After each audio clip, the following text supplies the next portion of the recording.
எங்கள் வீட்டுக்கு பக்கத்தில் ஒரு கறிக்கடை இருக்குது. அங்கே சில ஆடுகளை கறிக்கடையில் அடுத்த நாள் வெட்டுறதுக்காக மேய்க்கிறத பார்த்துருக்கேன்.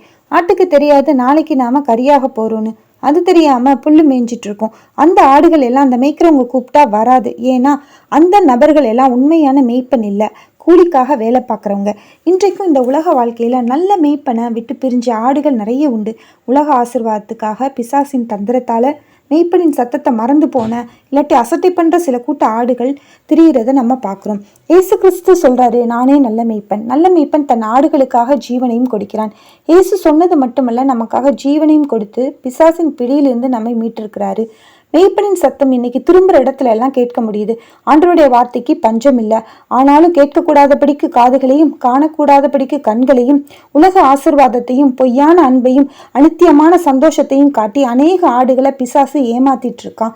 ஆகவே நாம் ஜாக்கிரதையா இருந்து நல்ல மெய்ப்பனின் சத்தத்தை கேட்போம். ஆமேன்.